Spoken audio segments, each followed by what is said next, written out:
सबसे ज़्यादा कमी हॉस्पिटल बेड्स की हुई थी, सबसे ज़्यादा कमी ऑक्सीजन की हुई थी, आईसीयू बेड्स की हुई थी। उसके मद्देनज़र दिल्ली सरकार ने एक बहुत बड़ा कदम उठाया है। दिल्ली सरकार 7 नए hospital with a total capacity of 6,800 beds, 6800 beds बनाने जा रही है। और ये 7 के 7 हॉस्पिटल्स 6 महीने के अंदर पूरे कर दिए जाएंगे। मैं समझता हूं शायद पूरे विश्व में ये रिकॉर्ड होगा, पूरी दुनिया का रिकॉर्ड होगा कि 6 महीने के अंदर ये 7 हॉस्पिटल्स बनके तैयार हो जाएंगे 6800 बेड्स के।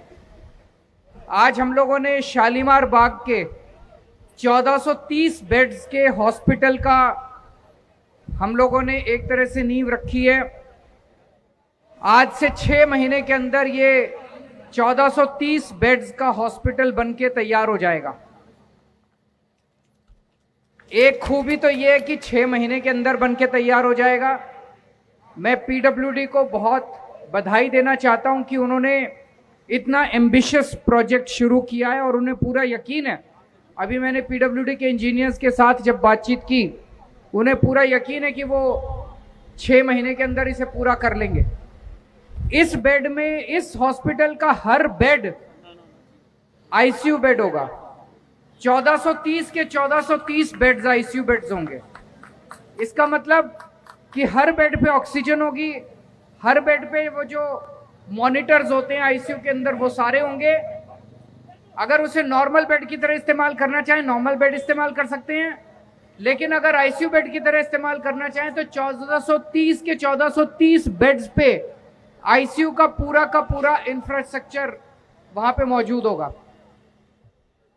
एक बड़ी खूबसूरत बात यह है कि पहले, हमारी सरकार बनने के पहले जब अस्पताल बना करते थे तो नॉर्मल बेड एक सरकारी हॉस्पिटल में, मान लो 100 बेड का सरकारी हॉस्पिटल बनना है तो उसका जो लागत आती थी 1 करोड़ रुपए पर बेड के हिसाब से लागत आती थी।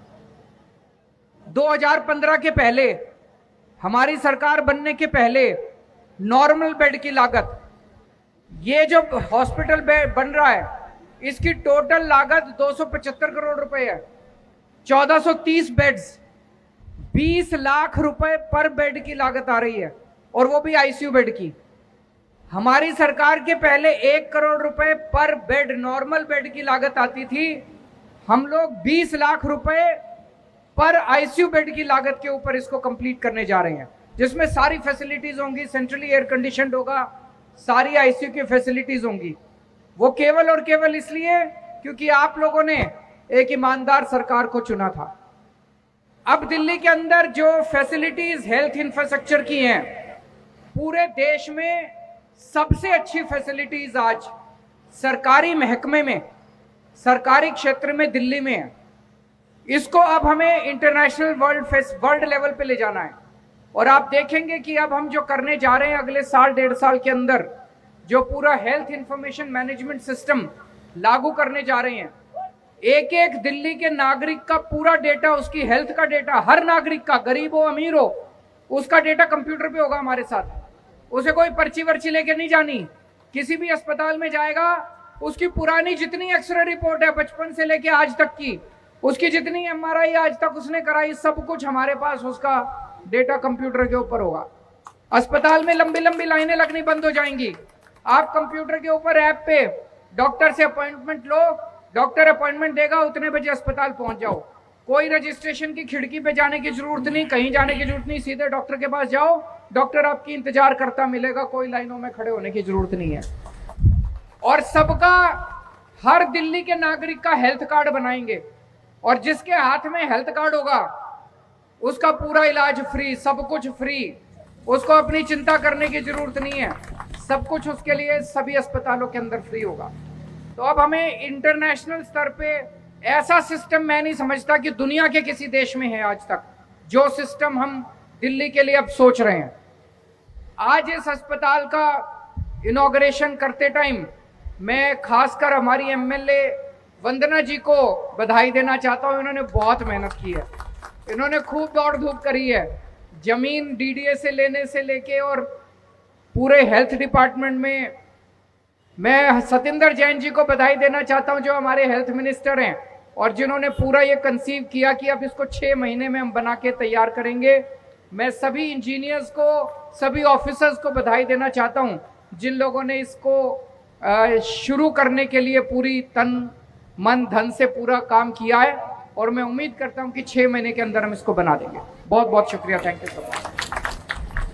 अगर आपके कोई प्रश्न है तो बता दीजिए।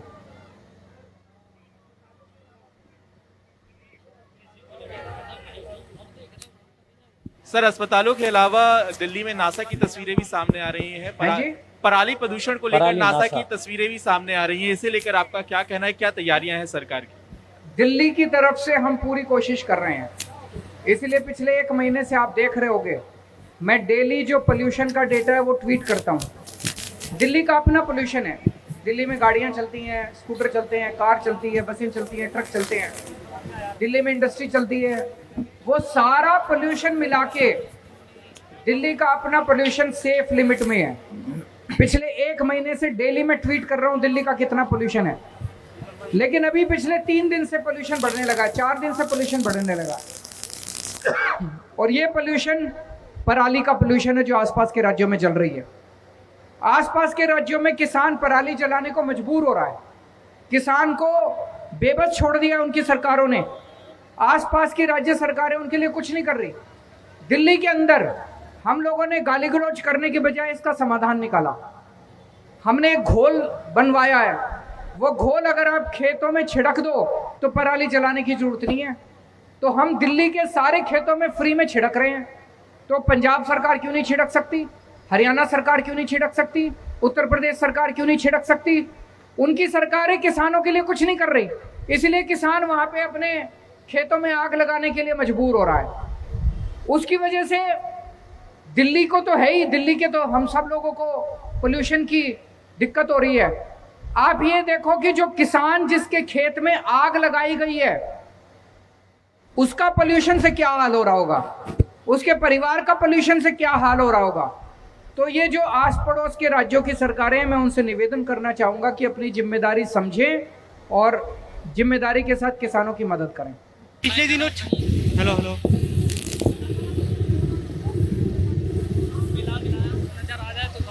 माइक में आवाज। वो पूछ रहे हैं कि लगातार पेट्रोल और डीजल की कीमतें बढ़ रही हैं। ये जिससे भी मैं बात करता हूं, यहाँ इतने सारे आम लोग खड़े हैं, वो भी मानेंगे कि पेट्रोल और डीजल की कीमतें अनाप शनाप बढ़ती जा रही हैं। और उसका सबसे बड़ा कारण है कि केंद्र सरकार ने जितने टैक्स लगा रखे हैं वो टैक्स लगातार बढ़ाए जा रहे हैं। तो मैं केंद्र सरकार से अपील करना चाहूँगा, इस वक्त लोग बहुत ज़्यादा मुसीबत में हैं। कोरोना की वजह से लोगों की नौकरियां चली गई, तनख्वाहें बढ़ नहीं रही, खर्चे बढ़ते जा रहे हैं। ऐसे में लोगों की मदद करने के लिए केंद्र सरकार पेट्रोल और डीजल के ऊपर करों के अंदर भारी कमी करे ताकि पेट्रोल और डीजल सस्ते हो सके। बहुत बहुत शुक्रिया, थैंक यू सो मच।